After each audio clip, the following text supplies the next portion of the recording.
एक बार बुद्ध एक गांव से गुजर रहे थे, लेकिन उस गांव में लोगों के बीच गौतम बुद्ध को लेकर गलत धारणा थी, जिस कारण वो बुद्ध को अपना दुश्मन मानते थे।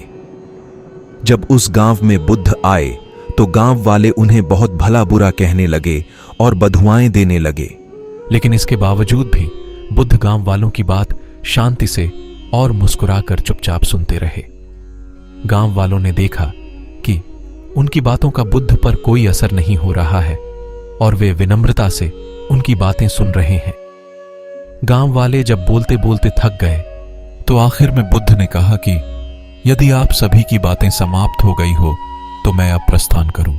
बुद्ध की बात सुनकर गांव वाले हैरान रह गए, लेकिन उस भीड़ में एक व्यक्ति ने बुद्ध से कहा कि हमने तुम्हारी कोई प्रसन्नता नहीं की है, हम तुम्हें बधुआएं दे रहे हैं, क्या तुम्हें इससे कोई फर्क नहीं पड़ रहा? बुद्ध मुस्कुराते हुए बोले, जाओ, मैं आपकी गालियां या बद्दुओं को लेता ही नहीं। आपके द्वारा दी गई गालियों से भला मेरा क्या होगा, जब तक कि मैं आपकी गालियों को स्वीकार ही नहीं करता, इसका कोई परिणाम ही नहीं होगा। जानते हैं, कुछ दिन पहले एक व्यक्ति ने मुझे बहुत सारे उपहार दिए, लेकिन मैंने उसे लेने से मना कर दिया। जब मैं लूंगा ही नहीं तो कोई मुझे कैसे दे पाएगा?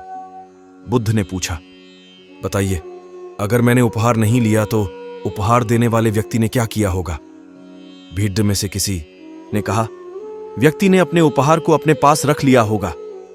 बुद्ध ने कहा, मुझे आप सब पर इसलिए दया आती है क्योंकि मैं आपकी इन गालियों को लेने में असमर्थ हूं और आपकी ये गालियां आपके पास ही रह जाएंगी।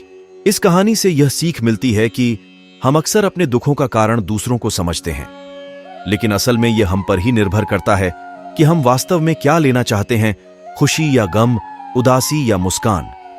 यकीन मानिए, यह छोटी सी कहानी जीवन में एक बड़ा बदलाव ला सकती है। जिंदगी एक शिक्षक की तरह होती है जो समय समय पर सबकी परीक्षा लेती है। केवल ज्ञान ही एक ऐसा अक्षर तत्व है जो कहीं भी, किसी अवस्था और किसी काल में भी मनुष्य का साथ नहीं छोड़ता। वे लोग ही सबसे अधिक सफलता प्राप्त करते हैं जो दूसरों की राय की परवाह किए बिना अपनी रुचि का विषय तथा कार्य अपने लिए चुनते हैं। ये बेहतर यही होगा कि आप कोशिश करें, शायद इसमें आप नाकामयाब हो जाएं और उससे कुछ सीखें, बजाय इसके कि आप कुछ करें ही नहीं।